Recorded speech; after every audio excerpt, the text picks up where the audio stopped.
Welcome by dear student of MBA third sem Indian financial market and services unit third के अंदर आज जो हम सेकंड टॉपिक ले रहे हैं वो है लेक्चर नंबर 20। टाइटल है आपका financing pattern under venture capital. की वेंचर कैपिटल के अंदर जब हम फाइनेंसिंग की बात करते हैं तो वो फाइनेंसिंग का पैटर्न क्या है, फाइनेंसिंग कैसे की जाती है, उस चीज़ को यहाँ पर हम समझते हैं।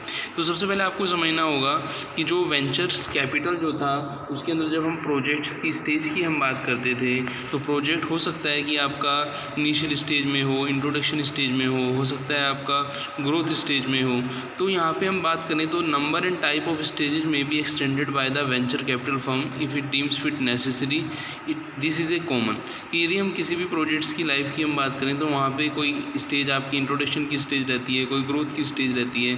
तो जो आपका मर्चेंट कैपिटल की जहाँ पे नीड हमें लगती है कि हमें उस स्टेज पर वेंचर कैपिटल से फाइनेंसिंग करनी है, तो उस स्टेज पर all activity that is find place in the venture capital financing process are display at the left side of the model. यहाँ पे आप देखें तो सबसे पहले आपको दिया इस मॉडल के अंदर कि सीड स्टेज। सीड स्टेज क्या है? सीड स्टेज का मतलब ये हुआ कि जब हम इनिशियल फंडिंग की हम बात कर रहे हैं, हम प्रोजेक्ट्स के सेटअप स्टेज की हम बात करते हैं, तो जब भी हम किसी प्रोजेक्ट की सेटअप स्टेज की बात कर रहे थे तो हमने लास्ट लेक्चर में भी पढ़ा था, it is consider as the setup stage where a person और a venture approaches a angel investor.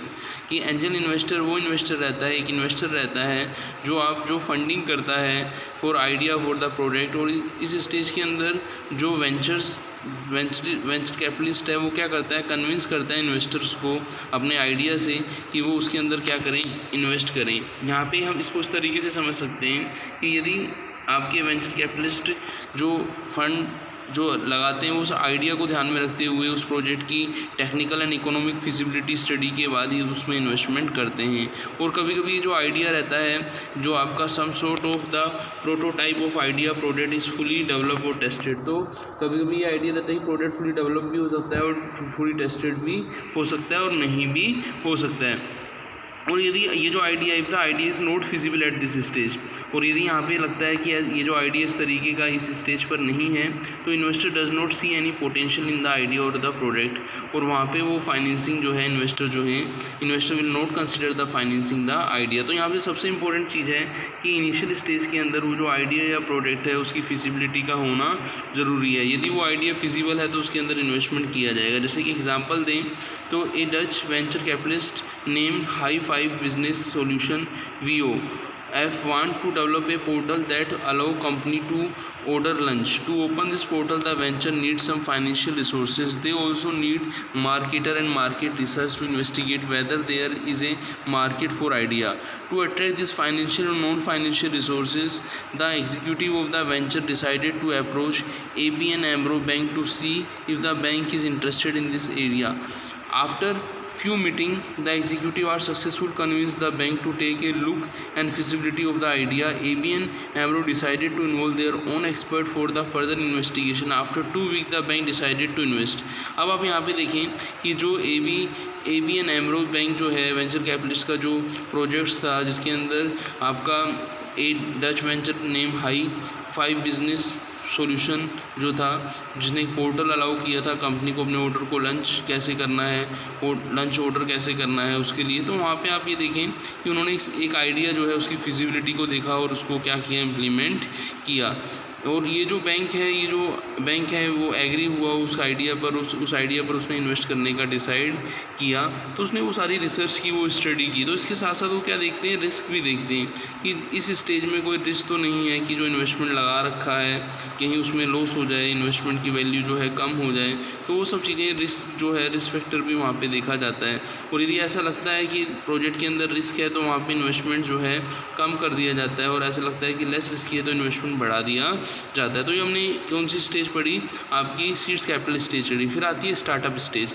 जैसा कि नेम से क्लियर है, एक ऐसी आइडिया, एक ऐसा प्रोसेस जो प्रोजेक्ट्स को हमने इन्वेस्टिगेट किया है उसको आगे हमें प्रोसेस करना है सेकंड स्टेज के अंदर, जिसको हम स्टार्टअप स्टेज कहते हैं।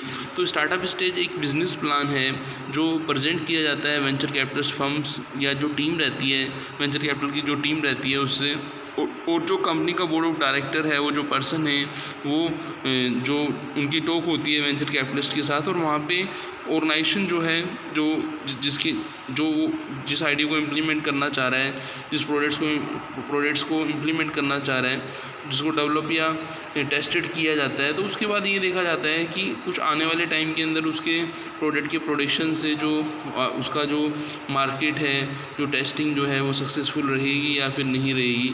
तो वो उसका जो आपका सीड कैपिटल का स्टेज था, उसका इम्प्लीमेंटेशन क्या कहलाता है? आपका स्टार्टअप स्टेज। तो आप समझ गए होंगे स्टार्टअप स्टेज क्या है। नेक्स्ट जो स्टेज आती है वो आती है आपकी ब्रिज या प्री आईपीओ स्टेज। जैसा कि नेम से क्लियर है, इस स्टेज के अंदर हम क्या देखते हैं, वेंचर कैपिटल फाइनेंसिंग प्रोसेस का ये एक एंड माना जाता है। इसके अंदर वेंचर कैपिटल जो है, जो उसका प्रॉफिट लेवल जो अटेन करना चाहता था, जो रिस्क बियर करना चाहता था, वो उस लेवल को वो अचीव कर लेता है। तो at this stage the venture capital achieve certain amount of market share. This gives the venture capital some opportunities.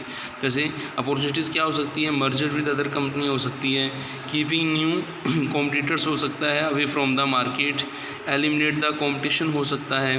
तो ये सब चीज़ें क्या करती हैं, ये आप देखें तो एक ब्रिज या एक आईपीओ स्टेज रहती है जो कंपनी को अपनी मार्केट पोजीशंस को बनाने में हेल्प करती है, न्यू मार्केट सेगमेंट को अट्रैक्ट करने में हेल्प करती है, इंट्रोडक्शन से लेके फॉलो अप करने का, न्यू क्लाइंट्स मार्केट को अट्रैक्ट करने का, और सक्सेसफुली मार्केट के अंदर जो ये जो थर्ड स्टेज है इसको पूरा करने का।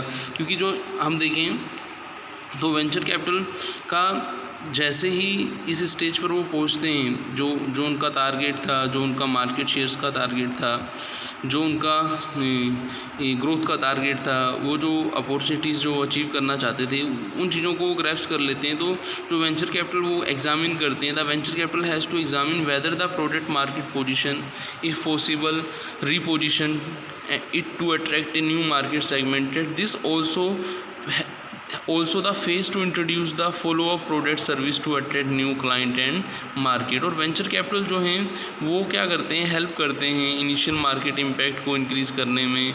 इस स्टेज के अंदर वो यही देखते हैं कि जो भी हमारा वेंचर कैपिटल फर्म ने जो बेंचमार्क सेट किया है उसको अचीव किया है या फिर नहीं किया है। तो इसके अंदर आता है ब्रिज या प्री आईपीओ स्टेज के अंदर आता है।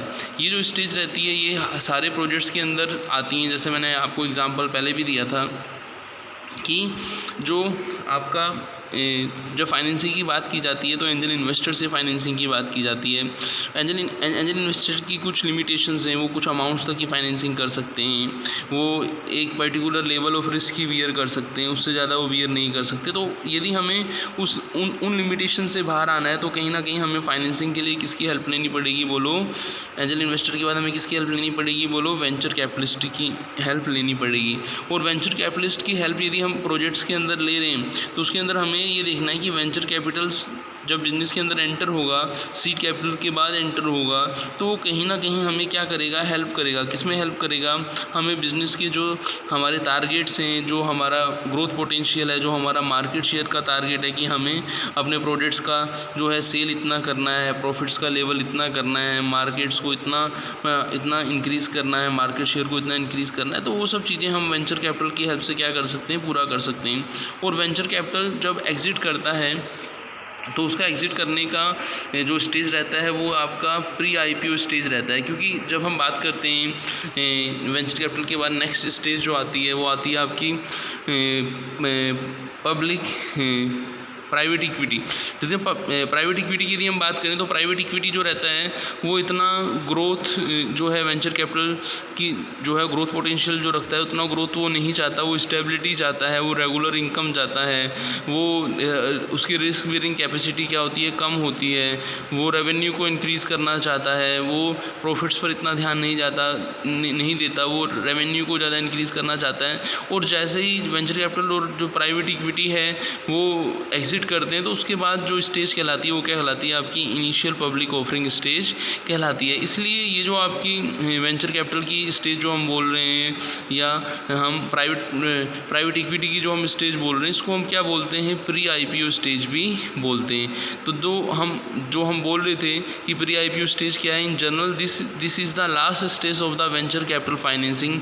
The main goal of this stage is for the venture to go public. कि यदि हमें पैसा मिल जाता है तो हम जो है प्राइवेट इक्विटी से भी ले सकते हैं। So the investor can exit the venture with profit जो आपका है जो रिस्क जो है उस लेवल पर आप प्रॉफिट्स को क्या कर सकते हैं, अचीव कर सकते हैं उस रिस्क लेवल। तो ये हमारी प्री IPO स्टेज जो रहती है जो लास्ट स्टेज मानी जाती है। तो इसके अंदर हम आज इतना ही पढ़ेंगे। थैंक्स।